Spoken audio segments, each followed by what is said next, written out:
Suasana haru menyelimuti ruang perawatan intensif atau ICU di salah satu rumah sakit rujukan di Jakarta. Dari tempat tidurnya yang dikelilingi suara mesin pemantau detak jantung dan juga nafas buatan, korban ledakan di SMA Negeri 72 Jakarta menuliskan pesan singkat yang sangat menggugah hati. Tulisan itu ditujukan untuk ayah dan ibunya. Sebuah surat yang syarat emosi dan keteguhan hati di tengah rasa sakit yang ia derita. Dalam surat yang kini disimpan erat oleh sang ayah, korban menuliskan permintaan sederhana namun sangat menggetarkan. Ia meminta kepada orang tuanya untuk selalu ditemani meski tubuhnya masih terbaring lemah dan juga penuh dengan perban. Namun ia tetap berusaha menyampaikan suaranya melalui tulisan tangan yang gemetar. Tidak hanya soal permintaan pribadi saja, korban juga menitipkan pesan yang lebih besar lagi. Ia berharap agar kepolisian mengusut secara tuntas peristiwa ledakan yang terjadi di lingkungan sekolahnya itu. Ayah korban dengan mata berkaca-kaca mengaku hanya bisa berdoa agar putrinya segera pulih.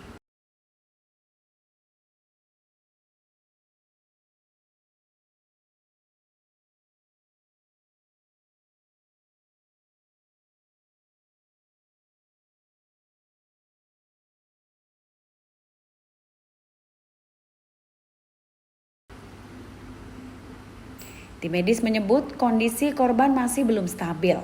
Setelah menjalani tindakan penyelamatan pertama, dokter rencananya akan melakukan operasi lanjutan pada bagian tangan yang mengalami luka serius akibat ledakan itu. Operasi kedua dijadwalkan berlangsung pada Senin 11 November. Satu orang masih di ICU dan kemudian sisanya dirawat inap. Kondisi yang dirawat inap berangsur mulai membaik. Di ICU kondisinya memang masih cukup parah dan serius, jadi belum bisa pindah ke ruang ranap biasa. Saat ini penanganannya dilakukan secara multidisipliner. Ini meliputi dokter anestesi konsultan intensive care, ini sebagai kaptennya. Kasus ledakan di SMA Negeri 72 Jakarta hingga saat ini masih dalam penyelidikan pihak kepolisian, di mana Densus 88 Anti Teror Polri bersama tim Puslap 4 tengah menelusuri sumber ledakan serta mengidentifikasi bahan yang digunakan.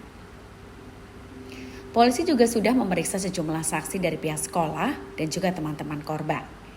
Dan di tengah proses hukum yang terus berjalan, surat kecil dari ruang ICU itu menjadi pengingat bahwa di balik deretan fakta dan penyelidikan ada kisah tentang luka, harapan dan keberanian seorang anak yang masih terus berjuang antara hidup dan matinya. Sebuah pesan untuk menuntut keadilan namun juga menuntut kehangatan dari orang-orang terdekatnya. Jangan lupa subscribe ya.